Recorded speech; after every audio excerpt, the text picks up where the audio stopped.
నమస్తే, నేను మీ Satish. Welcome to SV6 news. ఇవాళ ఈవీ న్యూస్లోని ముఖ్యాంశాలు ఏంటో చూద్దాం ఒకసారి. దిశ డిజిటల్ అరెస్టులపై సిబిఐ విచారణ దేశవ్యాప్తంగా అన్ని రాష్ట్రాల్లో చేపట్టాలి, అందుకు రాష్ట్రాల ప్రభుత్వాలు సహకరించాలి. సుప్రీంకోర్టు కీలక ఆదేశాలు. ఆర్బీఐపై ప్రశ్నలు సంధించిన ధర్మాసనం. దేశంలో పెరిగిపోతున్న డిజిటల్ అరెస్ట్ మోసాలపై సిబిఐ విచారణకు సుప్రీంకోర్టు ఆదేశాలు జారీ చేసింది. ఈ మేరకు విచారణకు అవసరమైన అనుమతి, సమాచారం ఇచ్చి సహకరించాలని ప్రతిపక్ష పాలిత రాష్ట్రాలైన తెలంగాణ, పశ్చిమ బెంగాల్, తమిళనాడు, కర్ణాటక సహా అన్ని రాష్ట్రాలు, కేంద్ర పాలిత ప్రాంతాలకు సూచించింది. తమ వద్ద నమోదైన ఎఫ్ఐఆర్ వివరాలు సిబిఐకి అందించాలని తెలిపింది. డిజిటల్ అరెస్టుల అంశాన్ని సుప్రీంకోర్టు సుమోటోగా విచారిస్తోంది. ఈ నేపథ్యంలో ఈ బిల్పై ఇవాళ విచారణ జరిగిన CJ justice Suryakant, justice Joymalya Bagchi నేతృత్వంలోని బెంచ్ డిజిటల్ అరెస్ట్ మోసాలపై దర్యాప్తు చేపట్టాలని సిబిఐని ఆదేశించింది. రాష్ట్రాలతో పాటు రిజర్వ్ బ్యాంక్ ఆఫ్ ఇండియాకు సైతం నోటీసులు జారీ చేసిన సుప్రీంకోర్టు ఈ సందర్భంగా కీలక ప్రశ్నలు సంధించింది. సైబర్ మోసాలకు ఉపయోగించిన బ్యాంకు ఖాతాలను ఫ్రీజ్ చేయడంలో ఏఐ, మెషిన్ లెర్నింగ్ వంటి టెక్నాలజీని ఎందుకు వినియోగించడం లేదని ప్రశ్నించింది. ఇన్ఫర్మేషన్ టెక్నాలజీ జోక్యం చేసుకుని వివరాలు అందించాలని, డిజిటల్ అరెస్ట్ కేసుల్లో దర్యాప్తులకు సహకరించడంతో పాటు పౌరులను మోసం చేయడంలో అందించిన బ్యాంకు అధికారులను సైతం గుర్తించాలని సిబిఐకి సూచించింది. దుర్వినియోగాన్ని అరికట్టేందుకు ఒక వ్యక్తికి అనేక సిమ్లు కేటాయించకుండా టెలికాం ఆపరేటర్లు ఆదేశాలు ఇవ్వాలని టెలికాం మంత్రిత్వ శాఖను సుప్రీంకోర్టు ఆదేశించింది. ఆన్లైన్ ఫ్రాడ్స్ అడ్డుకునేందుకు సైబర్ క్రైమ్ కోఆర్డినేషన్ సెంటర్ను ఏర్పాటు చేయాలని అన్ని రాష్ట్రాలు, కేంద్ర పాలిత ప్రాంతాలకు సూచించింది. దీనిపై కేంద్రం హోంశాఖ, టెలికాం, ఆర్థిక సహా పలు శాఖల స్పందన తెలియజేయాలని సొలిసిటర్ జనరల్ కు స్పష్టం చేసింది. ఇక విదేశాల్లో ఉంటూ మోసాలకు పాల్పడుతున్న నేరస్తులను పట్టుకునేందుకు ఇంటర్పోల్ సాయం తీసుకోవాలని సిబిఐకి సూచించింది. ప్రజలను మోసం చేసే ఖాతాలను ఫ్రీజ్ చేసేలా సిబిఐతో పాటు రాష్ట్రాలు, కేంద్ర పాలిత ప్రాంతాల్లోని పోలీస్ దర్యాప్తు సంస్థలకు స్వేచ్ఛ ఇవ్వాలని సూచించింది. డిజిటల్ అరెస్టులు ఈ మధ్య మనం ఎక్కువగా వింటున్న అంశం ఇది. చాలా మంది సీనియర్ సిటిజన్లను కానీ లేదు అంటే ఇతర పౌర సమాజంలో కూడా డిజిటల్ అరెస్ట్ అనేది ఒక ఆందోళన కలిగిస్తున్న అంశం. ఎవరో ఫోన్ చేస్తారు, మీరు అరెస్ట్ అయ్యారు, వెంటనే ఈ కేసులో మిమ్మల్ని విచారించాలి, లేకపోతే ఆ కేసులో విచారించాలని చెప్పి ఎక్కడెక్కడి నుంచో ఫోన్ కాల్స్ వస్తాయి. ఒక కంప్లీట్ పోలీస్ స్టేషన్ సంబంధించినటువంటి సెటప్ ఉంటుంది, ఒక్కొక్కసారి జడ్జి విచారిస్తున్నట్టుగా సెటప్ ఉంటుంది. ఇలా రకరకాల అంటే మోసాలతో జనాల్ని ఏమారుస్తూ వారి దగ్గర నుంచి డబ్బులు కొట్టేస్తున్నారు సైబర్ నేరగాలు. ఇలాంటి వాటిపై సుప్రీంకోర్టు తాజాగా కీలక ఆదేశాలు జారీ చేసింది. వీటన్నిటిపై కూడా అంటే అన్ని రాష్ట్రాలు, దేశంలోని అన్ని రాష్ట్రాల్లో కూడా సిబిఐ విచారణ జరిగేలాగా చేపట్టాలని చెప్పేసి కేంద్రాన్ని ఆదేశించింది సుప్రీంకోర్టు. సుమోటోగా ఈ అంశాన్ని స్వీకరించిన సుప్రీంకోర్టు ఇవాళ జస్టిస్ సూర్యకాంత్, జస్టిస్ జోయ్ మాల్యా బాగ్ నేతృత్వంలోని ఈ ఇద్దరు జస్టిస్ల నేతృత్వంలోని బెంచ్ ఇవాళ డిజిటల్ అరెస్టులపై ప్రత్యేకంగా విచారణ చేపట్టింది. కీలక అంశాలపై చర్చించింది.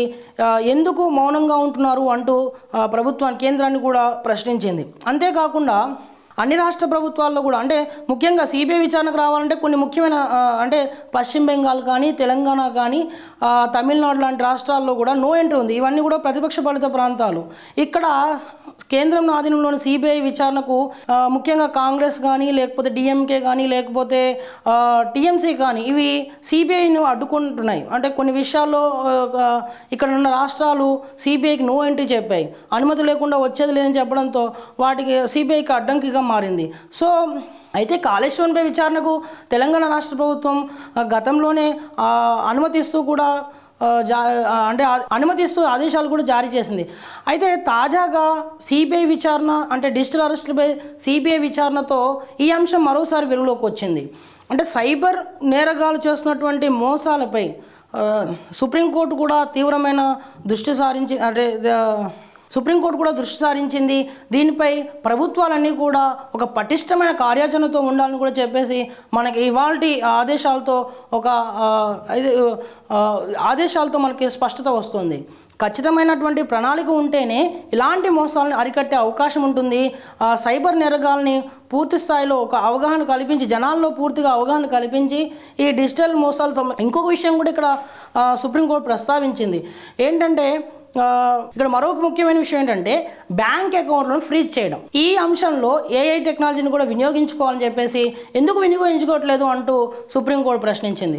సో పూర్తి స్థాయిలో సైబర్ మోసాలకు అడ్డుకట్ట వేయడానికి అన్ని రకాలుగా సంసిద్ధం కావాలని చెప్పి ఇవాళ సుప్రీంకోర్టు ఆదేశాలతో మనకు అర్థమవుతుంది. ఇక మరో వార్తా కథనంలోకి వెళ్తే కరిచే వాళ్లే ప్రభుత్వం నడుపుతున్నారు. పార్లమెంట్ కుక్కను తీసుకువెళ్లిన ఎంపీ రేణుకా చౌదరి భద్రతా సిబ్బంది అడ్డుకోవడంపై fire. Congress Rajya Sabha MP Renuka Chowdhury parliament ఆవరణలో కుక్కను తీసుకురావడంతో తీవ్ర వివాదం తలెత్తింది. భద్రతా సిబ్బంది దాన్ని అనుమతించలేదు. అయితే దీన్ని ఆమె చిన్న విషయంగా కొట్టిపారేశారు. పార్లమెంట్లోకి కుక్కను తీసుకురావద్దని ఏదైనా చట్టం ఉందా అని ప్రశ్నించారు. తాను వెళ్తున్నప్పుడు జరిగిన ఒక చిన్న ప్రమాదం కారణంగా ఈ కుక్క పిల్ల రోడ్డుపై తిరుగుతోందని, అందుకే దాన్ని ఎత్తుకొని కారులో పెట్టుకొని వచ్చానని, ఆ వెంటనే వెనక్కి పంపించేశానని ఆమె వివరించారు. ఈ సందర్భంగా రేణుకా చౌదరి అధికార పక్షంపై పరోక్ష విమర్శలు చేశారు. మూగజీవిని మేము రక్షించాం, అది పెద్ద సమస్యగా చర్చనీయాంశంగా మారింది, ప్రభుత్వానికి వేరే పని లేదా అని నిలదీశారు. అంతేకాకుండా అసలైన కరిచే వాళ్ళు పార్లమెంట్లోనే కూర్చున్నారు, వాళ్ళే ప్రభుత్వాన్ని నడుపుతున్నారు. ప్రతిరోజు పార్లమెంట్లో కూర్చొని మమ్మల్ని కరిచే వాళ్ళ గురించి మనం మాట్లాడడం అంటూ తీవ్రమైన వ్యాఖ్యలు చేశారు. ఈ వివాదాన్ని ఉద్దేశపూర్వకంగా సృష్టించారని, ఇది రాజకీయ కక్ష సాధింపులో భాగమేనని ఎంపీ ఆరోపించారు. ఇవాళ పార్లమెంట్లో చాలా అంశాలు హాట్ టాపిక్గా ఉన్నప్పటికీ కూడా ఇవాళ కుక్క అనే ఒక అంశం, కుక్క సంబంధించినటువంటి అంశం, చిన్న కుక్క పిల్లకు సంబంధించిన అంశము తాజాగా చర్చనీయాంశంగా మారడం విశేషంగా ఉంది. కాంగ్రెస్ రాజ్యసభ ఎంపీ రేణుకా చౌదరి ఒక కుక్క పిల్లని లోపల తీసుకెళ్ళడానికి ప్రయత్నం చేస్తుంటే భద్రతా సిబ్బంది అడ్డుకున్నారు అక్కడ. అయితే ఈ విషయంపై ఆమె కాస్త అంటే ఒక రకమైన అసంతృప్తి వ్యక్తం చేశారు. కరిచే వాళ్ళంతా లోపల ఉన్నారు, ప్రభుత్వాన్ని నడిపే వాళ్ళే వాళ్ళు, అలాంటప్పుడు ఈ కుక్క పిల్లకు సంబంధించి దీన్ని ఎందుకు రాద్ధాంతం చేస్తున్నారంటూ ఆమె ప్రశ్నించారు. ఇది ప్రస్తుతం నెట్టింట వైరల్ అవుతుంది. ఇక మరో అంశం, రూపాయి ఢమాల్ ఆల్ టైమ్ కనిష్టానికి డౌన్. 89 రూపాయల 76 పైసలకు పడిపోయిన విలువ.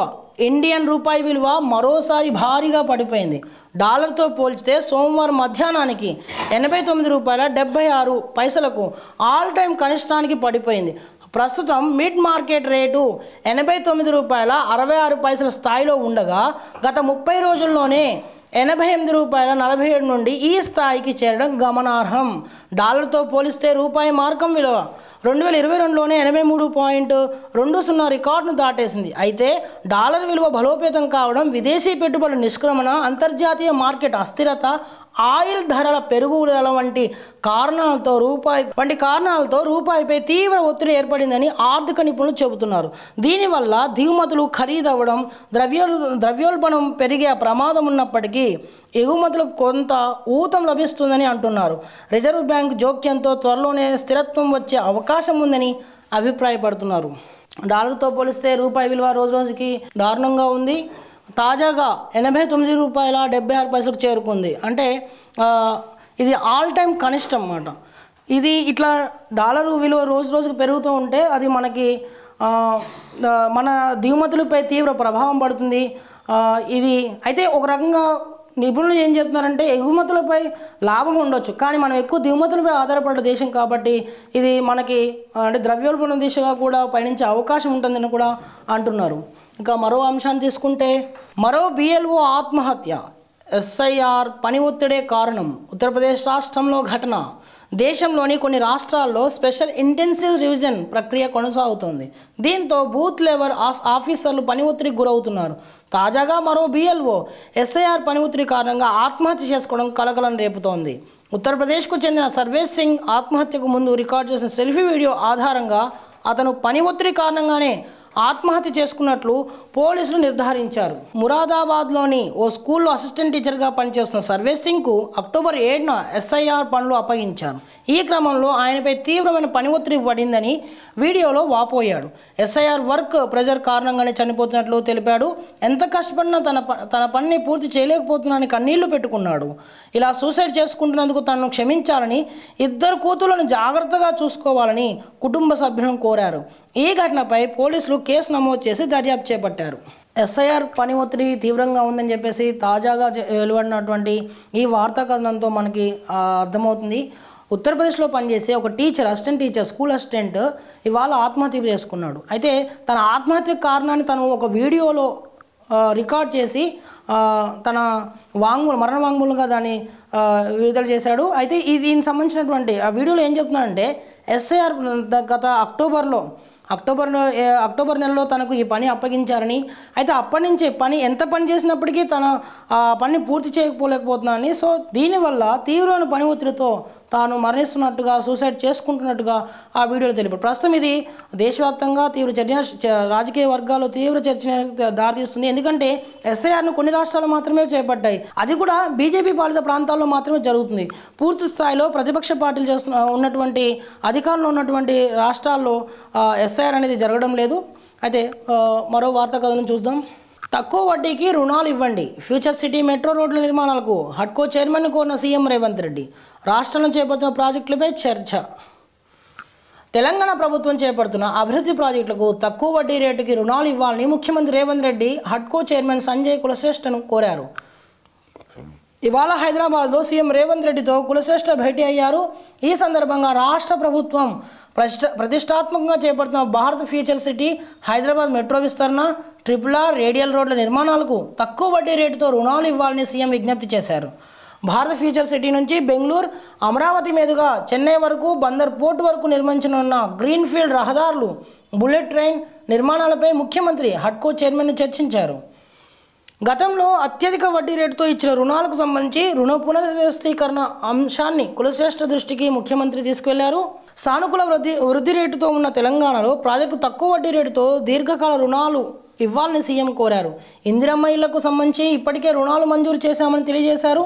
మరో 10 లక్షల ఇళ్ల నిర్మాణాలకు సంబంధించి రుణాలు వేగంగా మంజూరు చేయాలని సీఎం కోరగా కులశ్రేష్ఠ సానుకూలంగా స్పందించారు. ఈ నెల 8, 9 తేదీల్లో భారత్ ఫ్యూచర్ సిటీలో నిర్వహించనున్న భారత్ గ్లోబల్ సమ్మిట్కు హాజరు కావాలని ఆయన్ను సీఎంకు ఆహ్వానించారు. ఈ సమావేశంలో మంత్రి పొంగులేటి శ్రీనివాసరెడ్డి, సిఎస్ రామకృష్ణారావు, సీఎం ముఖ్య కార్యదర్శి కెఎస్ శ్రీనివాసరాజు, ఆర్థిక శాఖ ముఖ్య కార్యదర్శి సందీప్ కుమార్ సుల్తానియా తదితరులు పాల్గొన్నారు. మేడారం అభివృద్ధి పనుల్లో నాణ్యతా ప్రమాణాలు పాటించాలని ముఖ్యమంత్రి రేవంత్ రెడ్డి అధికారులను ఆదేశించారు. అధికారులు, ఇంజనీర్లు క్షేత్రస్థాయిలో ఉండి పనులను ప్రత్యక్షంగా పర్యవేక్షించాలని, ఏమాత్రం పొరపాట్లు దొరికినా కఠిన చర్యలు తప్పమని హెచ్చరించారు. మేడారం అభివృద్ధి పనులపై తన నివాసంలో సీఎం సమీక్ష నిర్వహించారు. రాతి పనులతో పాటు రహదారులు, విద్యుత్ స్తంభాల ఏర్పాటు, గద్దెల చుట్టూ భక్తుల రాకపోకలకు సంబంధించిన మార్గాలు, భక్తులు వేచి చూసే ప్రదేశాలు, ఇలా ప్రతి ఒక్క అంశం పైన అధికారులకు సూచనలు చేశారు. పనులు సాగుతున్న తీరుపై అధికారులు ప్రదర్శించిన పవర్ ప్లాన్ ప్రజెంటేషన్ను పరిశీలించిన ముఖ్యమంత్రి పలు ప్రాంతాల్లో తీసుకోవాల్సిన జాగ్రత్తలను సూచించారు. రేపు ఢిల్లీకి సీఎం. తెలంగాణ ప్రభుత్వం ప్రతిష్టాత్మకంగా నిర్వహించతలపెట్టిన తెలంగాణ రైజింగ్ గ్లోబల్ సమ్మిట్కు ప్రధాని మోడీ, కాంగ్రెస్ అగ్రనేత రాహుల్ గాంధీ, ఏఐసిసి చీఫ్ ఖర్గేలను ఆహ్వానించాలని సీఎం నిర్ణయించారు. ఈ నెల 8-9 తేదీల్లో హైదరాబాద్లోని భారత్ ఫ్యూచర్ సిటీలో జరగనున్న సదస్సుకు వారిని ఆహ్వానించేందుకు రేపు రాత్రికి ముఖ్యమంత్రి ఢిల్లీకి వెళ్లనున్నారు. ఎల్లుండి ప్రధాని మోడీతో భేటీ కానున్నారు. గ్లోబల్ సమ్మిట్కు ప్రధానితో పాటు పలువురు కేంద్ర మంత్రులను ఆహ్వానించనున్నారు. అనంతరం కాంగ్రెస్ పెద్దలను కలిసే అవకాశం ఉంది. హడ్కో చైర్మన్తో సీఎం రేవంత్ రెడ్డి భేటీ సానుకూలంగా సాగినట్టు మనకు తెలుస్తుంది. అయితే రాష్ట్రంలో చేపడుతున్నటువంటి అభివృద్ధి పనులకు సంబంధించినటువంటి తక్కువ వడ్డీ రేటుతో రుణాలు ఇవ్వాల్సిందిగా ఆయన కోరారు. అంతేకాకుండా చాలా అంశాలపై చర్చించినట్టుగా మనకు తెలుస్తుంది. పూర్తి స్థాయిలో అంటే ఒక సానుకూలంగా ఉన్నటువంటి వృద్ధి రేటు తెలంగాణ రాష్ట్రంలో సానుకూలంగా ఉంది. సో దీనికి తగ్గట్టుగా రాష్ట్ర ప్రభుత్వానికి కేంద్రం నుంచి చేయూత ఉండాలని చెప్పి ఆయన కోరినట్టు తెలుస్తుంది. అంతేకాక మేడారం అభివృద్ధి పనులపై కూడా సీఎం అధికారులతో సమీక్ష నిర్వహించారు. ఈ సందర్భంగా పలు సూచనలు కూడా చేసినట్టుగా మనకు తెలుస్తోంది. ఇక దీంతోపాటు రేపు ఢిల్లీకి సీఎం వెళ్తున్నట్టుగా సమాచారం. అయితే గ్లోబల్ సమ్మిట్కు అంటే తెలంగాణ రాష్ట్రంలో జరుగుతున్నటువంటి గ్లోబల్ సమ్మిట్కు 8-9 తేదీలో జరిగిపోయే ఈ సమ్మిట్కు ప్రధాని మోడీని అలాగే కాంగ్రెస్ అగ్రనేత రాహుల్ గాంధీని ఆహ్వానించేందుకు సీఎం రేవంత్ రెడ్డి ఢిల్లీ వెళ్తున్నట్టుగా తెలుస్తోంది. ఇక మరో వార్తా కథనం చూస్తే కేరళ సీఎం మాజీ మంత్రికి ఈడీ షాక్. ఫెమా చట్టం కింద నోటీసులు జారీ. మసాలా బాండ్ల జారీ కేసులో నిర్ణయం. కేరళ సీఎం పినరై విజయన్ మాజీ ఆర్థిక మంత్రి టీఎం థామస్ ఐజాక్కు ఈడీ బిగ్ షాక్ ఇచ్చింది. విదేశీ మారక ద్రవ్య నిర్వహణ చట్టం కింద సీఎం కార్యదర్శి అబ్రహంతో సహా ఇతర అధికారులకు షోకాజ్ నోటీసులు జారీ చేసింది. Kerala infrastructure investment fund board masala బాండ్ల తయారీకి సంబంధించి కేసులో ఈ నోటీసులు జారీ అయ్యాయి. KIIFB అనేది కేరళ రాష్ట్రంలో మౌలిక సదుపాయాల ప్రాజెక్టుల కోసం నిధులు సేకరించే ప్రభుత్వ సంస్థ. విదేశీ మార్గద్రవ్య నిబంధనలు ఉల్లంఘిస్తూ మసాలా బాండ్ల ద్వారా నిధులు సేకరించడంలో ఫెమా నిబంధనలు పాటించలేదని ఈడీ ఆరోపిస్తుంది. ఈ షోకాజ్ నోటీసులు KIIFB యొక్క నిధుల సేకరణ విధానంపై తీవ్ర అనుమానాలు రేకెత్తిస్తున్నాయి. ముఖ్యంగా మాజీ ఆర్థిక మంత్రి థామస్ ఐజాక్పై ఈ ఆరోపణలు అధికంగా ఉన్నాయి. ఎందుకంటే ఆయన హయాంలోనే అంటే 2018-19లో KIIFB లండన్ స్టాక్ ఎక్స్చేంజ్లో ఈ మసాలా బాండ్లను జారీ చేసింది. ఈ లావాదేవీల ద్వారా సేకరించిన నిధులను రాష్ట్ర ప్రభుత్వం మౌలిక సదుపాయాల అభివృద్ధికి ఉపయోగించింది. అయితే ఈ నిధుల సేకరణలో ఫెమా నిబంధనలకు విరుద్ధంగా వ్యవహరించడం, సేకరించిన నిధులను సక్రమంగా నిర్వహించకపోవడం వంటి అంశాలపై ఈడీ ప్రధానంగా దృష్టి సారించింది. ఈ నోటీసులపై ఆయా వ్యక్తుల నుండి త్వరలో స్పందన వచ్చే అవకాశం ఉంది. అయితే సీఎంకే ఈడీ 466 కోట్ల రూపాయల వ్యవహారంలో నోటీసులు జారీ చేయడం ప్రస్తుతం దేశవ్యాప్తంగా తీవ్ర చర్చనీయాంశమైంది. కేరళ సీఎం పినరయి విజయన్కు ఈడీ నోటీసుల అంశం దేశవ్యాప్తంగా తీవ్ర చర్చకు దారితీస్తుంది. అయితే ఒక సీఎం స్థాయి వ్యక్తికి ఈడీ నోటీసులు జారీ చేయడం అంటే మామూలు విషయం కాదు. అయితే ఇక్కడ విషయం ఏంటంటే మసాలా బాండ్లకు సంబంధించినటువంటి అంటే కేరళలో అయితే ఈ లండన్ స్టాక్ ఎక్స్చేంజ్లో సంబంధించి కూడా ఈ మసాలా బాండ్ను తయారు చేయడం అంటే థామస్ అప్పుడు మాజీ ఆర్థిక మంత్రి థామస్ నేతృత్వంలో ఈ బాండ్ల జారీ కానీ రకరకాల వ్యవహారాలు జరిగినట్టుగా తీవ్రమైన ఆరోపణలు ఆయనవైతే వెల్లువెత్తాయి. సో ఈ అంశంలోనే సీఎంకి కూడా నోటీసులు జారీ చేసినట్టుగా మనకు తెలుస్తుంది. సో ఈడీ నోటీసులకి సీఎం ఏ విధంగా ప్రతిస్పందిస్తారనే విషయం తెలియాల్సి ఉంది. V6 డిజిటల్ 2 ఏళ్లలో నారాయణపేట ఎత్తిపోతలు, రైతులంతా దండు కట్టి పూర్తి చేయించుకోవాలి. నలికుట్లోళ్ళు ఉంటారు, కుట్రలు ఉంటే జాగ్రత్త. ఎకరాకు 20 లక్షల చొప్పున పరిహారం ఇచ్చినాం. పాలమూరు ప్రేమిస్తే ప్రాణం ఇస్తుంది, మోసగిస్తే పాతాళానికి తొక్కుతుంది. ప్రతి నియోజకవర్గంలో యంగ్ ఇండియా స్కూల్ మేము ఫ్రీ బస్ ఇస్తే ఆటో వాళ్ళని ఎగదోస్తుండ్రు. గత పాలకుల నిర్లక్ష్యం కారణంగానే మక్తల్ వెనుకబాటు. పాలమూరు మద్దతుతోనే తెలంగాణకు 2వ సీఎం అయిన సర్పంచ్ ఎన్నికల్లో ఆలోచించి ఓట్లు వేయండి. మక్తల్ సభలో ముఖ్యమంత్రి రేవంత్ రెడ్డి ఫుల్కో ఆఫ్కో ఆశపడి ఓటేస్తే గోసపడతాం. మంచోడు సర్పంచ్ అయితే ఊరు బాగుపడుతుంది, ముంచేటోడు సర్పంచ్ అయితే ఆగమవుతాం. ఎమ్మెల్యేనో మంత్రినో కలిసే స్థాయి ఉన్న వ్యక్తిని సర్పంచ్లుగా గెలిపించాలి. మీకు నీళ్లు, నిధులు, విద్యను అందించే బాధ్యత నాది. ఆగిపోయిన ప్రాజెక్టును పూర్తి చేసే బాధ్యత నాది. 10 ఏళ్ళు ఆగమైన పాలమూరును 100 ఏళ్ల దాకా అవసరమైన అభివృద్ధిని చేసుకుందాం అని సీఎం రేవంత్ రెడ్డి అన్నారు.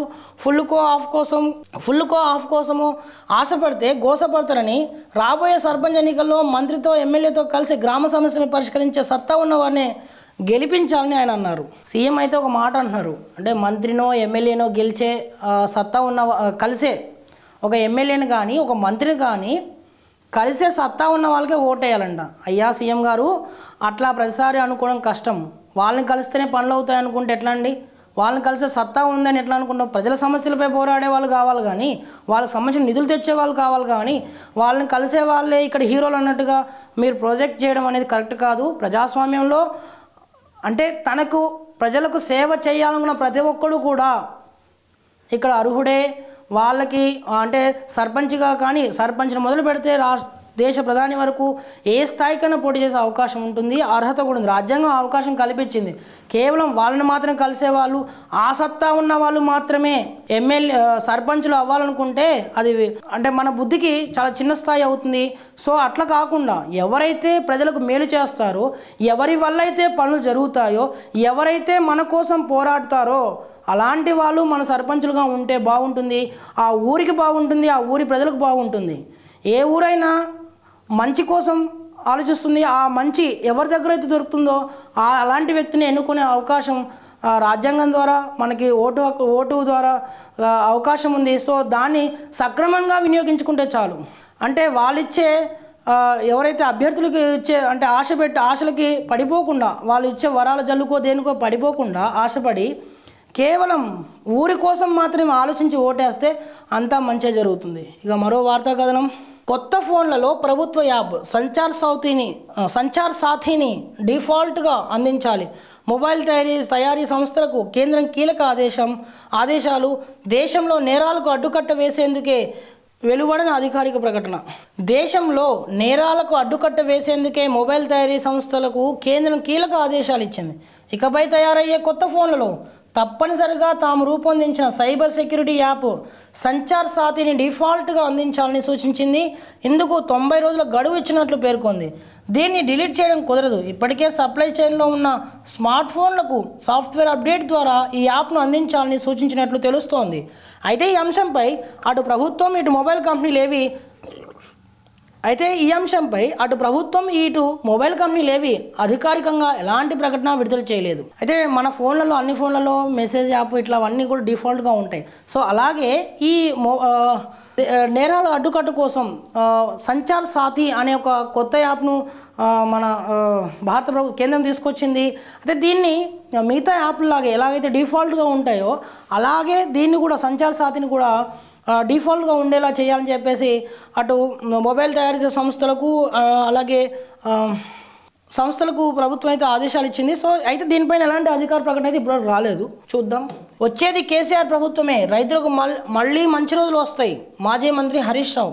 ఖమ్మం జిల్లా నేలకొండపల్లిలో కౌలు రైతు బానోతు వీరన్న ఆత్మహత్య అత్యంత బాధాకరమని మాజీ మంత్రి హరీష్ రావు అన్నారు. పురుగుల మందు తాగుతూ పండించిన పంటకు ధర రాక అప్పులు తీర్చే దారి లేక చనిపోతున్నా అని వీరన్న తీసుకున్న సెల్ఫీ వీడియో రేవంత్ ప్రభుత్వం రైతాంగానికి చేసిన మోసాలకు నిదర్శనమని ఫైర్ అయ్యారు. వీరన్నది ప్రభుత్వం చేసిన హత్యనే. ఎన్నికల్లో కాంగ్రెస్ ఇచ్చిన హామీలు అమలు చేయని ఫలితంగా బతుకులు భారమై రైతులు ఆత్మహత్యలు చేసుకుంటున్నారు. ఎన్నికలకు ముందు కౌలు రైతులకు ఏడాదికి 15,000 రూపాయలు రైతు భరోసా ఇస్తామని బాండ్లు రాసిచ్చి తీరా అధికారంలోకి వచ్చాక మోసం చేయడం దుర్మార్గం. రేపు ముఖ్యమంత్రి రేవంత్ రెడ్డి ఖమ్మం జిల్లా పర్యటనలో కౌలు రైతు బానోతు వీరన్న కుటుంబాన్ని పరామర్శించి వారికి వెంటనే ఎక్స్గ్రేషియా చెల్లించి ఆదుకోవాలి. వచ్చేది కేసీఆర్ ప్రభుత్వమే, రైతులకు మళ్ళీ మంచి రోజులు వస్తాయి, ఎవరూ అధైర్యపడకండి అని ఆయన అన్నారు.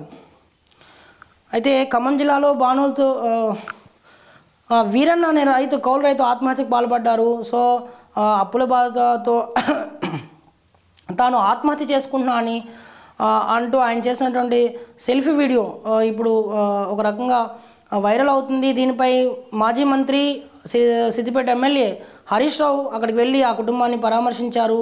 అయితే రేపుడు ఖమ్మం జిల్లా పర్యటన సందర్భంగా సీఎం కూడా ఆ కుటుంబాన్ని పరామర్శించి ఆ కుటుంబానికి అండగా ఉండాలని ఎక్స్గ్రేషియా కూడా ప్రకటించాలని చెప్పేసి హరీష్ రావు డిమాండ్ చేశారు.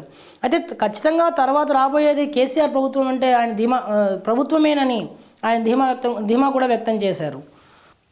ఇక మరో వార్తా కథనం. హెల్ట్ పేరుతో 1,000 కోట్ల స్కామ్. గవర్నర్ జిష్ణుదేవ్ వర్మకు బీజేపీ నేతల ఫిర్యాదు. తక్కువ ధరకే భూములు దారాదత్తం చేస్తున్నారని ఆరోపణ. అక్రమాలు జరగకుండా చూడాలని వినతి. బీజేపీ రాష్ట్ర అధ్యక్షుడు రామచంద్రరావు నేతృత్వంలో పార్టీ ప్రతినిధుల బృందం గవర్నర్ జిష్ణుదేవ్ వర్మను కలిసింది. హిల్ట్ పాలసీ పేరుతో 1,000 కోట్ల కుంభకోణం జరుగుతోందని ఫిర్యాదు చేసింది. అక్రమాలు జరగకుండా చూడాలని వినతి పత్రం అందజేసింది. గవర్నర్ను కలిసిన అనంతరం రాజ్భవన్ వద్ద రామచంద్రరావు మీడియాతో మాట్లాడారు. హిల్ట్ అంటే హైదరాబాద్ ఇండస్ట్రియల్ ల్యాండ్స్ ట్రాన్స్ఫర్మేషన్ పేరుతో 6,30,000 కోట్ల విలువైన 9,292 ఎకరాల భూములను కేవలం 5,000 కోట్లకు రియల్ ఎస్టేట్ వ్యాపారులు కట్టబెడుతున్నారు. మార్కెట్ వాల్యూ కన్నా తక్కువ రేట్లకు దారాదత్తం చేస్తున్నారు. ప్రభుత్వం రియల్ ఎస్టేట్ వ్యాపారం చేస్తుందా, పరిపాలన చేస్తుందా, ప్రభుత్వంతో చర్చిస్తానని గవర్నర్ హామీ ఇచ్చారు.